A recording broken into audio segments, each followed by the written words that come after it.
Hello students, welcome to the session 2 on chapter number 15, probability. In this video, we'll be doing question number 14 to question number 24 of exercise 15.1. Before starting with the exercise, let us discuss about the deck of 52 playing cards. जो 52 playing cards होते हैं, उसमें होते हैं हमारे पास 4 suits. Suits कौन कौन से होते हैं? Clubs, diamonds, hearts and spades. Clubs, ये उसका ये सिंबल आ रहा है यहाँ पे, ये क्लब्स का सिंबल रहता है. डायमंड, ये रोम्बस के जैसा. This is heart and this is spade. तो 52 प्लेइंग कार्ड जो होते हैं वो इक्वली डिवाइडेड होते हैं ये चार सूट्स में. So that means there will be 13 cards of club, 13 diamonds, 13 hearts and 13 spades. अब ये जो 13 कार्ड्स होते हैं ये क्या क्या होते हैं? Ace, 2, 3, 4, 5, 6, 7, 8, 9, 10, then jack, queen and king. ये 13 कार्ड्स हर एक सूट के होंगे. तो एस एक क्लब का भी होगा, एस एक डायमंड का भी होगा, सिमिलरली एस एक हार्ट का भी होगा, एस एक स्पेड का भी होगा. Similarly for rest of the cards 2, 3, 4, 5 and so on, ये सारे के सारे कार्ड्स हर एक सूट के होंगे. अब जो ये 2 से लेके 10 तक होते हैं, 2 से लेके 10 तक, इनको हम बोलते हैं नंबर कार्ड्स. अब टोटल नंबर कार्ड्स होंगे कितने? अब 2 से लेके 10 तक वैसे देखा जाए तो ये 9 नंबर्स हैं, तो दैट मीन्स क्लब के 9 नंबर कार्ड्स होंगे, डायमंड के भी 9 नंबर कार्ड्स होंगे, हार्ट्स के भी 9 नंबर कार्ड्स होंगे एंड स्पेड के भी 9 number cards. So that means there will be 9 into 4, 36 number cards. Face cards कितने होंगे? जो ये जैक, क्वीन, किंग होते हैं ये फेस कार्ड्स होते हैं. So these are face cards जिनके ऊपर फोटो बनी होती है. अब जैक, क्वीन, किंग तीन हो गए क्लब्स के, 3 डायमंड के, 3 हार्ट के और 3 स्पेड के. तो that means 4 into 3, 12 face cards will be there. And aces जिनके ऊपर ए लिखा होता है, ए लिखा होता है वो होते हैं aces, and there will be 4 aces. जो क्लब्स और स्पेड्स होते हैं इनका कलर होता है black. This is black in colour and spade is also black in colour. और ये दोनों डायमंड एंड हार्ट ये होते हैं रेड कलर के. सो अगर डायमंड के 13 कार्ड्स हैं, हार्ट के 13 कार्ड्स हैं, दैट मीन्स रेड कलर के कार्ड्स होंगे 26 और ब्लैक के भी 13 इसके 13 इसके. तो टोटल ब्लैक कार्ड्स होंगे विल बी 26 कार्ड्स. ओके, तो अब इन्हीं के बेस पे क्वेश्चन करते हैं आगे. Question number 14. One card is drawn from a well shuffle deck of 52 cards. इन्हीं 52 कार्ड्स में से हमने अब एक कार्ड निकाला है. Find the probability of getting a king of red color. The first part is probability of getting a king of red color. तो पहले देखते हैं कि किंग ऑफ रेड कलर होंगे कितने. तो किंग ऑफ रेड कलर जो होगा, एक हमारा डायमंड का होगा ये वाला card, and one will be of heart. तो दैट मीन्स 2 किंग्स होंगे रेड कलर के. इसका मतलब 2 हमारे फेवरेबल कार्ड्स हो गए and total number of cards are 52, क्योंकि हम 52 कार्ड्स में से ही निकाल रहे हैं. And 2 upon 52 this is 1/26. Okay. Second part, probability of face cards. Probability of face card. अब एक कार्ड निकाला वो फेस कार्ड हो. अब फेस कार्ड्स होते हैं कितने? अभी हमने डिस्कस किया था, फेस कार्ड्स होते हैं 12.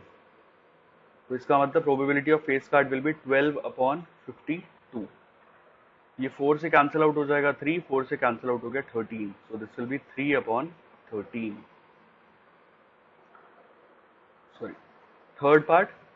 Third is a red face card. Probability of a red face card.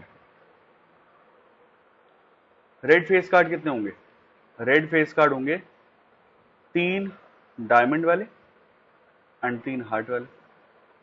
That means there will be 6 red face card. So 6 upon 52.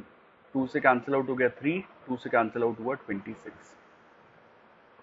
Fourth part, probability of getting the jack of hearts. अब jack of hearts कितने होंगे? अगर हम hearts देखें तो ये hearts के अंदर एक जैक है, ये एक जैक का एक ही कार्ड होगा. तो दैट मीन्स एक फेवरेबल हो गया, total number of cards are 52. So probability of getting the jack of hearts will be 1 by 52. Fifth part, the probability of getting a spade. Spade कितने होते हैं? स्पेड वो सूट में से, स्पेड सूट में से कितने कार्ड्स हैं? 13 cards. That means probability will B 13/52 which is 1 by 4. Sixth part, probability of the queen of diamonds. अब डायमंड में कितनी क्वीन होती है? डायमंड्स वाले में एक ही क्वीन है, ये एक ही क्वीन है. तो इसका मतलब प्रोबेबिलिटी विल बी 1 by 52, क्योंकि एक क्वीन है इसके अंदर और total number of cards are 52. Okay. Question number 15. 5 cards, the 10 jack, queen, king and ace of diamonds are well shuffled with their face downwards.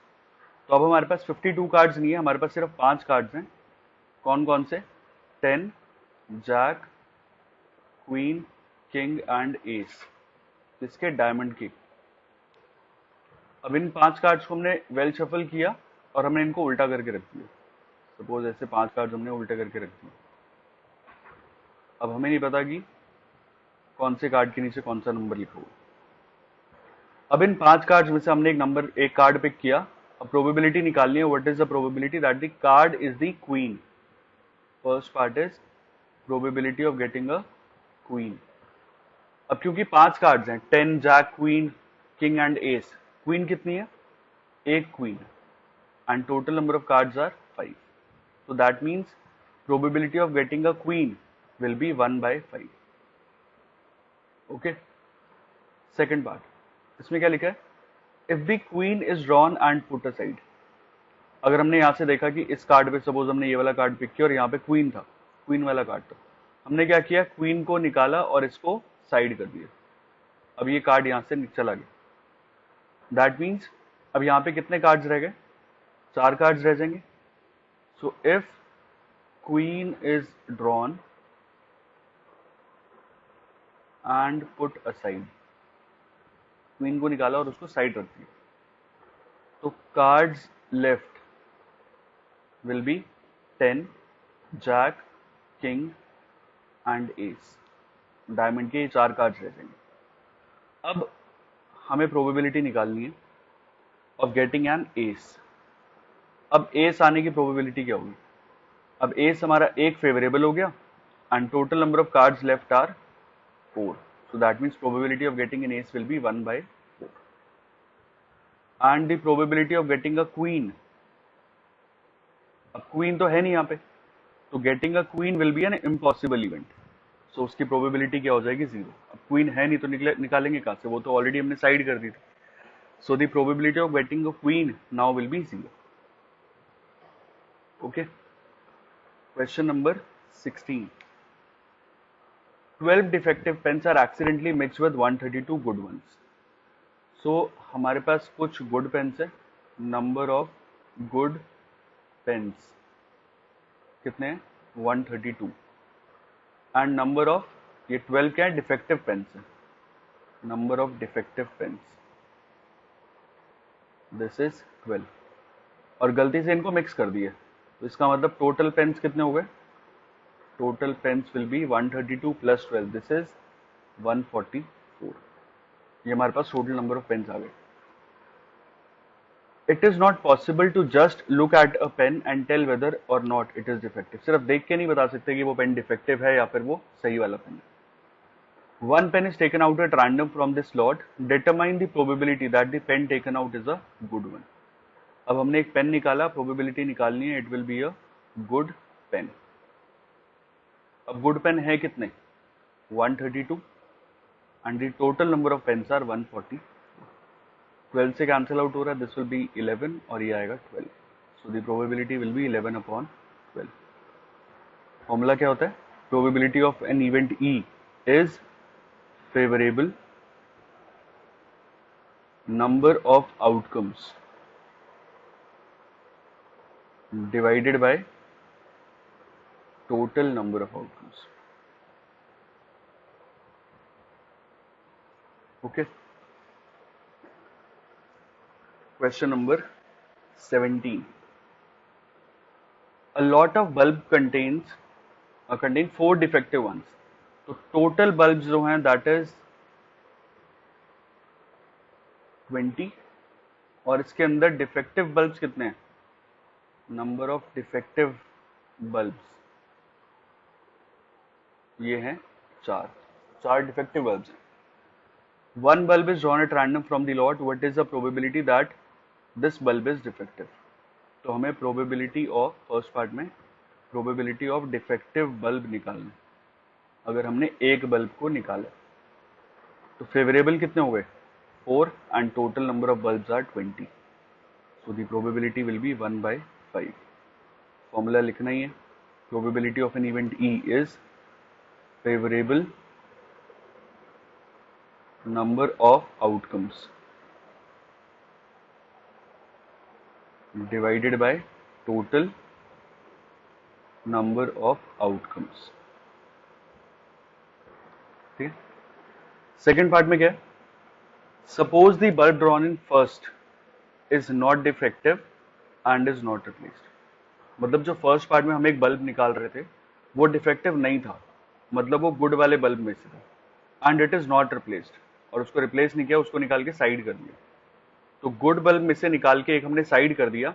That means if the bulb drawn is not defective and not replaced. ना वो defective था और ना ही हमने उसको replace किया. That means number of defective bulbs वो तो अभी भी 4 रहेंगे क्योंकि हमने तो गुड वाले बल्ब को निकाल के साइड किया. तो number of defective bulbs will be 4 and number of good bulbs या फिर नॉन डिफेक्टिव बल्ब्स भी बोल सकते हैं. दिस विल बी, पहले 16 थे, अब एक कम हो गया, तो you will be left with 15 bulbs. तो टोटल कितने रह गए? Will be 19. What is the probability that the bulb is not defective? Now we have to find the probability that the bulb is not defective. मतलब जो bulb है वो good bulb होना चाहिए. तो गुड बल्ब कितने हैं? 15 and the total number of bulbs are 90. So this is the answer. Okay. Question number 18. A box contains 90 discs which are numbered from 1 to 90. One disc is drawn at random from the box. Find the probability that it bears a 2-digit number. तो total जो disc है वो है number उनके ऊपर 1 से लेकर 90 तक का. तो डिस्क जो हैं आर नंबर्ड फ्रॉम 1 to 90, जैसे कि तंबोला में होता है 1 से लेके 90 तक ये टोटल नंबर्स लिखे होते हैं. अब उस 90 डिस्क में से हमने एक निकाली डिस्क और हमें प्रोबेबिलिटी निकालनी है कि it will have a 2-digit number. तो 2-digit नंबर्स होंगे कितने? अब टोटल अगर हम 1 से लेके 90 तक देखें, from 1 to 90, single digit number कौन से होंगे? सिंगल डिजिट नंबर्स होंगे फ्रॉम 1 to 9, जो कि टोटल 9 है. अब 1 से लेकर 90 तक 90 है, जिसमें से 9 जो है वो सिंगल डिजिट नंबर्स हैं. तो इसका मतलब डबल डिजिट नंबर कितने होंगे? तो 2-digit numbers will be 90 minus 9. Single digit वाले 1 से लेकर 9 तक 9 थे, तो 90 में से 9 माइनस करेंगे तो you will be left with 81. तो 81 जो है वो 2-digit नंबर्स होंगे. तो probability of a 2-digit number, this will B 81 upon 90. 9 से गया 9, 9 से गया 10. This is the answer. Second part. अब निकालने की probability of a perfect square number. तो परफेक्ट स्क्वायर नंबर्स कौन से होंगे? तो अगर हम वैसे देखें तो इसमें एक एक नंबर चेक करने की जरूरत नहीं कि 1 चेक किया वो स्क्वायर है, 2 चेक किया वो नहीं है, 3 चेक किया फिर नहीं है, 4 चेक किया वो है. ऐसे करने की जरूरत नहीं. तो हमें पता है कि 1 का स्क्वायर इसके अंदर होगा, नेक्स्ट 2 का स्क्वायर होगा, 3 का स्क्वायर होगा. एंड लास्ट विल बी 9 का स्क्वायर। अब बीच में सबके स्क्वायर्स होंगे, 4 का स्क्वायर 16 भी होगा, 5 का स्क्वायर 25 भी होगा, बट हर एक को चेक करना जरूरी नहीं है। हम सिर्फ ये देखते हैं कि कौन कौन से नंबर्स के पूरे पूरे स्क्वायर्स आ रहे हैं। तो आखिरी विल बी 9 का स्क्वायर विच इज 81। अगर हम 10 का स्क्वायर करेंगे तो वो 100 हो जाएगा, जो कि इंडेक्स के ऊपर नंबर ही नहीं है, लास्ट 90 तक है। तो इसका मतलब टोटल जो परफेक्ट स्क्वायर नंबर है दैट विल बी 9 नंबर्स। सो इसका मतलब probability of getting a perfect square number will be 9 favorable हो गए and total is 80, total is 90. So this will be 1 by 10. Okay. Third part. अब बताने probability of getting a number divisible by 5। 5 से divisible वाले number 1 से लेकर 90 तक कौन से होंगे? तो हमें पता है कि यहाँ पे 5 का मल्टीपल 5 मतलब 5 इंटू 1 5 होगा, 5 इंटू 2 अगला मल्टीपल 10 होगा, अगला 5 इंटू 3 15 होगा, जो भी 5 के मल्टीपल्स होंगे। आखिरी जो 1 से लेकर 90 तक आएगा that will be 5 into 18 which is 90। इसका मतलब 5 के पहले मल्टीपल से लेके लास्ट 18th मल्टीपल तक सारे नंबर्स होंगे। 5 इंटू 4 भी होगा, 5 इंटू 5 भी होगा, 5 इंटू 6 भी होगा, इस तरीके से आखिरी 5 इंटू 18 तक जाएगा। That means numbers divisible by 5 will be 18. So the probability of number divisible by 5 is favorable number of outcomes upon total number of outcomes. So 18 upon 90, which is 1 by 5. This is the answer. Okay. Question number 19. A child has a die whose 6 faces show the letters as given below. A, B, C, D, E और एक A. तो A जो है वो यहाँ पे 2 बारी है। अब डाइस के ऊपर जो 6 जैसे नंबर्स होते थे अब यहाँ पे अल्फाबेट्स लिखे, A B C D 5 letter तो यही है स्टार्टिंग वाले, बट उसके बाद एक और रिपीट हो रहा है A। अब इस डाइस को अगर हमने रोल किया, प्रोबेबिलिटी निकालनी है कि उसके ऊपर नंबर जो होगा दैट विल बी A। तो first part probability of getting A। अब फेवरेबल कितने हैं? ये भी फेवरेबल हो गया, ये भी फेवरेबल हो गया, क्योंकि अगर ये वाला फेस आ गया, ये वाला फेस आ गया, दोनों हमारे फेवरेबल हैं। So that means favorable number of cases are 2 and total cases are 6. So the probability will be 1 by 3. Next part is probability of getting D. D की probability क्या होगी? अब D जो है वो एक ही बार है 1 by total number of cases are 6. So the probability will be 1 by 6. Okay. Question number 20. Suppose you drop a die at random on the rectangular region shown in figure 15.6. This is figure 15.6. What is the probability that it will land inside the circle with diameter 1 meter? इसका diameter 1 meter है, that means radius इसका हो गया 1/2 meter। अब probability निकालनी कि जब हमने डाइस रोल किया वो इस सर्कुलर रीजन में आके लैंड करेगा। नंबर क्या आ रहा है डाइस के ऊपर वो लेना देना नहीं है, डाइस इस रीजन के ऊपर लैंड करेगा, इसकी प्रोबेबिलिटी निकालनी। सो दैट मीन्स ये जो सर्कुलर रीजन है ये हमारा फेवरेबल एरिया हो गया। सो द प्रोबेबिलिटी कि डाइस जो है हमारा will land inside the circle will be favorable। Number of outcomes नहीं होगा, यहाँ पे होगा फेवरेबल एरिया जो कि हमारा सर्कल का एरिया है upon total area. Favourable area मतलब area of circle which is pi r square. Area of circle is pi r square and जो टोटल एरिया है वो है हमारे पास rectangle which is length into breadth 3 into 2 and area of rectangle is equal to L into B. तो ये कितना आ गया पाई इंटू 1/4 और नीचे 6। सो पाई बाय 24 हो गया ये। अब पाई की वैल्यू अगर हम पुट कर दें यहाँ पे 22/7 और नीचे 24 है, 2 से गया 11, 2 से गया 12। So this will be 11 upon 84. This is the required probability. Okay. Question number 21. A lot consists of 144 ball pens. अब total number of ball pens जो हैं दीज आर 144, जिसमें से डिफेक्टिव पेन्स जो हैं ये हैं 20 और बाकी जो है वो गुड पेन्स है. तो गुड पेन्स हो जाएंगे 144 माइनस 20 विच इज 124. बाकी बचो. Noori will buy a pen if it is good and will not buy if it is defective.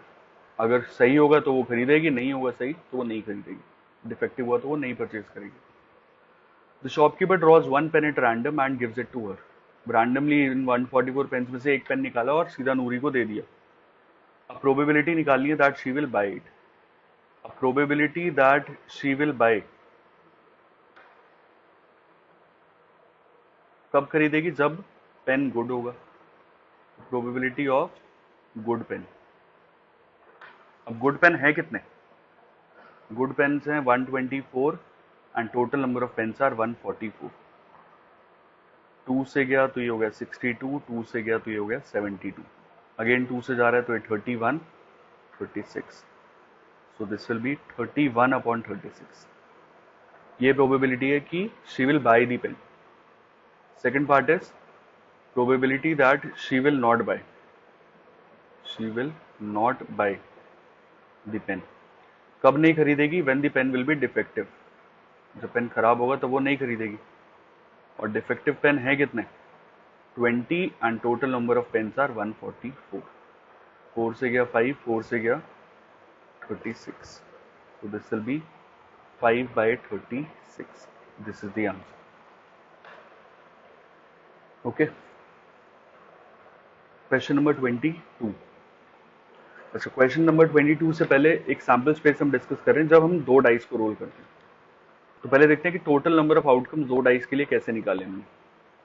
तो अगर हमने दो डाइस को रोल किया तो टोटल नंबर ऑफ आउटकम्स निकालने का तरीका होता है कि पहले डाइस के आउटकम, मतलब अगर एक डाइस रोल किया तो 6 आउटकम्स होंगे और दूसरा डाइस रोल किया तो again there will be 6 outcomes. Total number of outcomes निकालने के लिए इनको मल्टीप्लाई कर देते हैं तो ये आएगा 36 आउटकम्स. सिमिलरली अगर 3 डाइस होते तो ये होता 6 इंटू 6 इंटू 6, मतलब 216 आउटकम्स. पहले डाइस के 6, अगले डाइस के फिर से 6, तीसरे वाले डाइस के फिर 6, तो 6 इंटू 6 इंटू 6 216 आउटकम्स हो गए. ओके. तो ये इस तरीके से है कि पहला वाला जो आउटकम है वो पहले वाले डाइस का है, second outcome is of second dice. तो 1 1 का मतलब पहले वाले डाइस पे 1 आया, दूसरे वाले डाइस पे ही 1 आया. 1 2 का मतलब है पहले डाइस पे 1 आया और दूसरे डाइस पे 2 आया. पहले डाइस पे 1, दूसरे डाइस पे 3, पहले डाइस पे 1, दूसरे डाइस पे 4, 1 5 1 6. Next is 2 1. इसका मतलब पहले डाइस पे 2 आया और सेकंड वाले डाइस पे 1 आया. ये दोनों सेम नहीं है, ये अलग अलग हैं. अगर हमारे पास दो डाइस हैं फर्स्ट और सेकंड, तो 1 2 मतलब फर्स्ट वाले पे 1, सेकंड वाले पे 2. 2 1 का मतलब फर्स्ट वाले पे 2 आया है, सेकंड वाले पे 1 आया, तो बोथ आर डिफरेंट. ओके. तो इस तरीके से यहाँ पे 6 तक आते हैं टोटल केसेस. तो ये जो अगर हम काउंट करके देखेंगे 1 1 से लेके यहाँ आखिरी 6 तक, देर आर 36 केसेस. ओके. अब इसी के बेस पे क्वेश्चन करना है. Refer to example number 13. Example 13 जो था वो इसी दो डाइस के सैम्पल स्पेस के ऊपर ही था. Complete the following table. और इवेंट दे रखा है कि sum on the two dice is 2 3 4 5 and so on till 12. इसकी प्रोबेबिलिटी निकालनी है. तो अगर सम 2 है तो अगर हम सैम्पल स्पेस पे वापस जाएं तो देखेंगे कि सम 2 कब आ रहा है. तो सम 2 का सिर्फ एक ही केस है. टोटल 36 में से there is only one case जहां पे सम हमें 2 मिल रहा है. तो 1 केस था तो इसलिए 1 upon total number of cases 36. अगर सम 3 की बात करें तो सम 3 कब मिलेगा? जब 1 2 होगा या 2 1 होगा. तो that means there are 2 cases out of total 36 cases. So the probability will be 1 by 18. Simplest form में. नेक्स्ट है सम 4. सम 4 कब आएगा? जब 3 1 होगा, 2 2 होगा, 1 3 होगा. तो that means there are 3 cases. ये हो जाएगा 3 by 36 विच इज 1 by 12. अगर हम एक पैटर्न ऑब्जर्व करें यहाँ पे, तो सम जो है वो डायगनल में एग्जिस्ट कर रहा है। ये जो सम है ये सम 2 का है, ये सम 3 है, ये अगली डायगनल वाला जो आ रहा है ये सम 4 है, सम 5 वाले क्या हैं, ये अगले कितने आउटकम से 4, ये सम 5 दे रहे हैं। तो सम 5 के लिए 4 आउटकम्स है, 4/36, दिस इज 1/9। सम 6 की बात करेंगे तो ये अगली डायगनल, कितने केसेस हो गए, 1 2 3 4 5 केसेस, ये हमें सम 6 दे रहे हैं। सो 5/36 कैंसिल आउट नहीं हो रहा। 7 के लिए ये केसेस, 1 2 3 4 5 6 केसेस हो गए। तो 6/36 विच इज 1/6। ऐसी 8 का दे रखा है 5/36, चेक करके देख लेते हैं 8 के लिए 5 केसेस आ रहे हैं हमारे पास, बिल्कुल आ रहे हैं, 1 2 3 4 5, 5/36। सम अगर 9 चाहिए होगा तो 4 केसेस हैं, तो ये 4/36 विच इज 1/9। यहाँ पे अगर हम ऑब्जर्व करें तो पहले 1/36, 2/36, 3/36, 4/36, देन 5/36, 6/36। पहले यहाँ से 6 तक इंक्रीज होता है, फिर उसके बाद डिक्रीज होना शुरू होता है। 5/36, 4/36, नेक्स्ट विल बी 3/36, अगला 2/36, फिर 1/36, ऐसे जाएगा। 3 और 36 कैंसिल आउट होके 1/12 and 2/36, this is 1/18। So this is the required probability of different sums. Okay. Question number 23. A game consists of tossing a 1 rupee coin 3 times. तो 1 rupee coin को 3 बार toss करना और उसके आउटकम्स को नोट करना। अब हनीफ कब जीतेगा, Hanif wins if all the tosses give the same result. अगर तीनों के ऊपर सेम रिजल्ट आएगा, दैट इज 3 हेड्स और 3 टेल्स, तब हनीफ जीतेगा, बाकी हर एक केस में हारेगा। अब प्रोबेबिलिटी निकालिए that Hanif will lose the game. So पहले तो ये देखते हैं कि 3 कॉइन्स अगर हमने टॉस किए तो टोटल आउटकम्स बनेंगे कितने। So when 3 coins are tossed,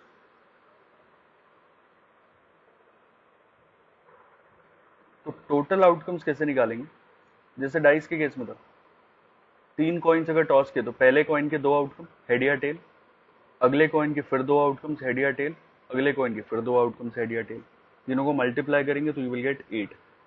that means there are 8 cases जहां पे कि ये अगर हम 3 कॉइन को टॉस करेंगे तो सैंपल स्पेस के अंदर आएंगे। तो टोटल नंबर ऑफ आउटकम्स है, जो कि क्या क्या होंगे। अच्छा, इसको बनाने का आसान तरीका क्या है कि अगर 8 आउटकम्स आ रहे हैं तो पहले हम हेड टेल को ऑल्टरनेट करके लिख लेते हैं, head tail head tail head tail head tail. ये 8 आउटकम्स है तो हमने 8 टाइम्स लिख दिया। नेक्स्ट अब 2 बार हेड 2 बार टेल, अगेन 2 बार हेड 2 बार टेल। पहले एक एक बार करके लिखा, फिर 2 बार करके लिखा, अब 4 बार करके लिखेंगे। तो 4 times head and 4 times tail. तो ये हमारे पॉसिबल आउटकम्स होंगे जब हम 3 कॉइन्स को टॉस करेंगे। अब प्रोबेबिलिटी किसकी निकालनी है, Hanif will lose the game.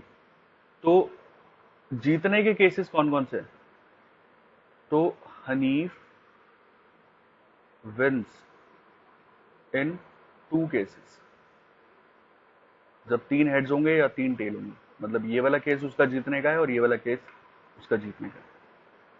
तो हनीफ कितने केसेस में हारेगा, हनीफ लूजेज इन, जो बाकी केसेस बचे हैं, मतलब ये जो 6 केसेस होंगे इन केसेस में वो हारेगा, इन रिमेनिंग 6 केसेस। तो अगर हमें प्रोबेबिलिटी निकालनी है कि Hanif will lose the game, तो इसका मतलब फेवरेबल आउटकम्स हमारे 6 हैं और टोटल हो गए 8, which is 3/4 is the required probability. Okay. Question number 24. A dice thrown twice. What is the probability that 5 will come up? 5 will not come up either time. Second part is 5 will come up at least once. तो sample space बनाएंगे इसमें जब हमने एक dice को 2 बार toss किया, तो same outcome होंगे जो पहले भी हमने सीखे थे। तो ये इसका सैंपल स्पेस रहेगा और ये दोबारा से ड्रॉ करना है। First part is 5 will not come up either time. Total cases तो 36 है, total number of cases, these are 36. The first part is probability that 5 will not come up either time. तो 5 एक बार भी नहीं आना चाहिए। कौन कौन से केस हैं जहां पे 5 एक बार भी नहीं आ रहा? 1, 2, 3, 4, ये नहीं होगा क्योंकि यहाँ पे 5 आ रहा है। 5, नेक्स्ट देखेंगे तो 6, 7, 8, 9, 10, यहां पर भी 5 आ रहा था। 11, 12, 13, 14, 15,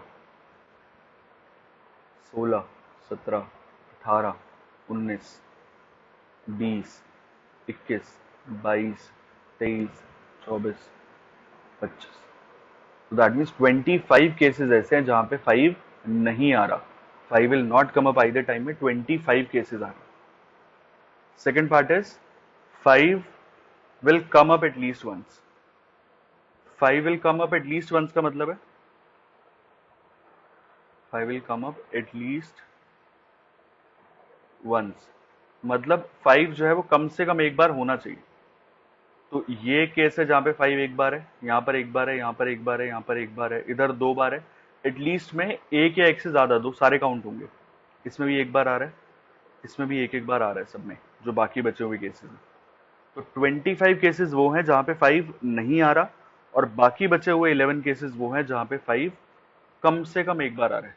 कम से कम एक बार मतलब एक बार या तो 2 बार। So the probability will be 11/36. Okay, so with this we have completed exercise 15.1. We'll continue with the optional exercise in the next video.